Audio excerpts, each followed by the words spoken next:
Okay, well, this ought to be fun. Do not try anything you are about to see at home or anybody else's home. I am not a professional.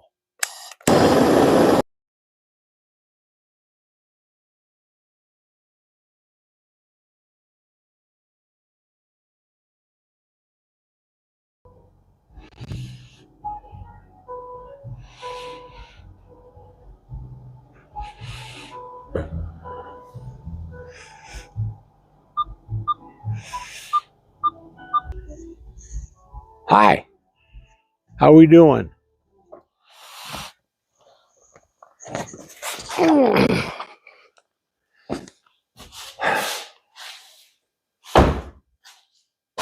Thanks for clicking on the video. I appreciate it.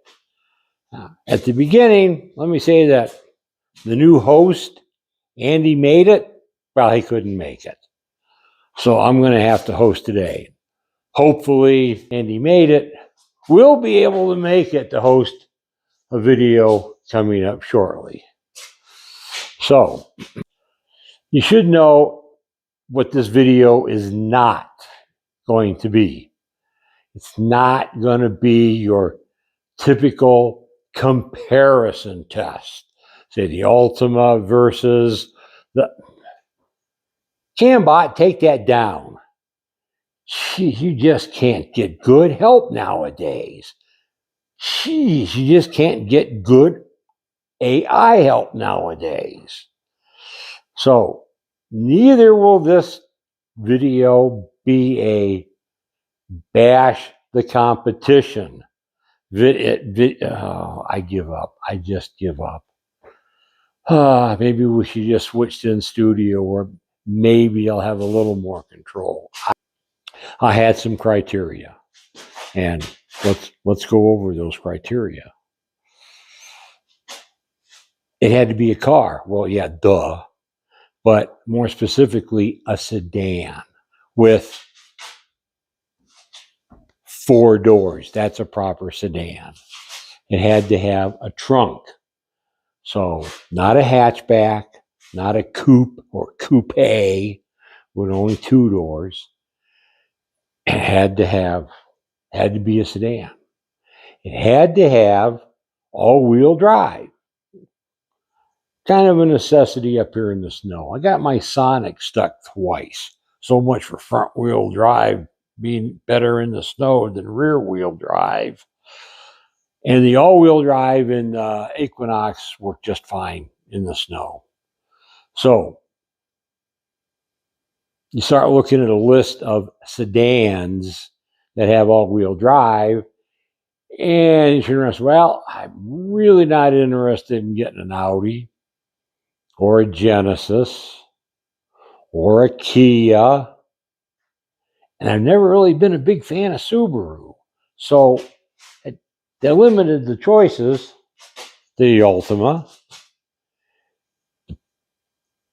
Toyota Prius, and the Toyota Camry. Yes, I heard you. And this is where the internet can make things interesting. Having said that, let's switch to me live in studio where we can delve in, jump in, and we can go over the process of me waving my arms around a lot. Well, thanks, me. I appreciate the switch over to here. Before we go a little farther, let me introduce one of the new co-hosts here, Cassie Dreyer. She's got the list. I want to reiterate the criteria that was mandatory for any new vehicle. Cassie? Okay, it has to be a sedan, a proper sedan, 4 doors and a trunk. It has to have an all-wheel drive system. Got to have it. We get just enough snow that you need at least all-wheel drive, especially since my driveway is not maintained. And almost as important as the first two, it's got to have the power hole in the roof. Remember, my Z28 had T-tops. My SS had the hole in the roof. And okay, it's not convertible. I get it. But I just like having that open air up there. So, and I couldn't get them in the Equinox, Tacoma, Colorado. So I said, if I'm getting my, gotta have it. So anyway, so those were the criteria.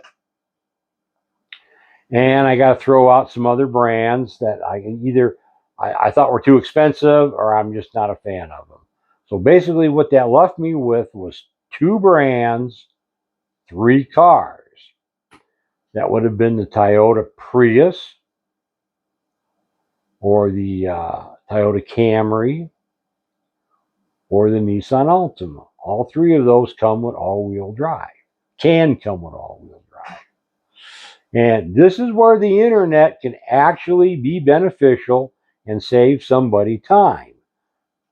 Save me time. I'm not familiar with those 3. I just have a passing familiarity with Toyota because of the Tacoma. But I'm going to need to see them, touch them, feel them, take them for a test drive to determine if that's what I want to spend my hard-earned bucks on. So you get to do a inventory search with the internet. And looking for all-wheel drive Prius, it showed about roughly a half dozen all-wheel drive Priuses, whatever the plural is of Prius, available within 500 miles. Okay, now with a little bit of luck, there's going to be a Camry all-wheel drive in the same dealership, so I'll be able to compare them.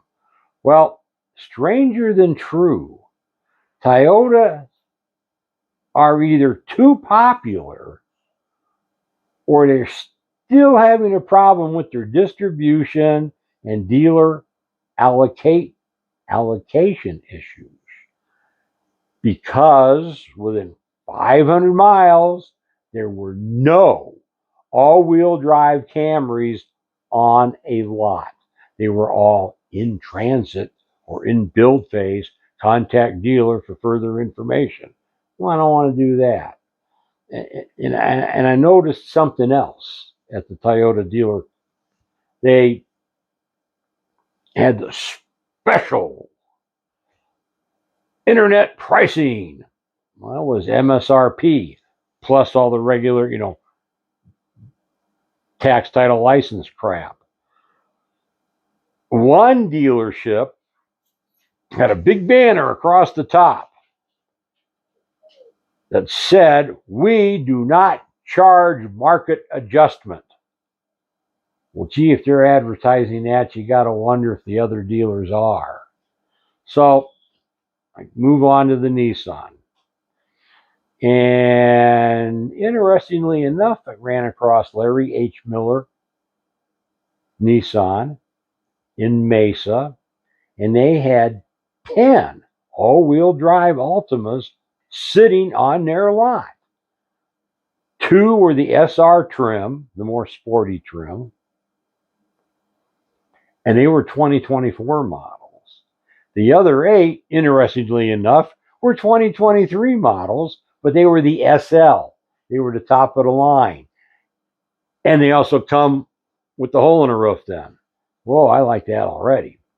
And as I'm looking at the pictures, I also saw that their MSRP, every one of those 10 had anywhere from $1,500 to $2,000 taken off the sticker price. So like, gee, they must be willing to deal. Because right there it is. You just walk in the lot, they're taking money off. Okay. So then I saw the pictures, and I'm looking at this one red with the light interior. So yeah, I gotta go check that out. I'm not normally a fan of red, but I really liked it with that interior color. So we jumped into Colorado. I left Boone up here with a friend. I went down, Saw it. Man, it looks great in person. I was impressed. Then the guy came out, got to do a test drive. Again, very impressive. Some of the negative things I'd heard about a CVT, it was plenty quick, merged into heavy traffic real easy. I liked the way it changed lanes. It was about a 10-minute test drive. And I really liked it. Yeah, I'm going to like this. I like the way the controls were laid out, everything about it. So we went back, crunched the numbers, and here's the amazing part. Not only did they give me more money for the Colorado than I owed on it, always a good thing, they ended up knocking a total of $4,000 off the sticker price. Hey, take that market adjustment, Toyota. So man, that was great. So anyway, here we are, running a little long. I'm going to save the features for the 1,000-mile review, which, because of living up here, is coming up pretty quick.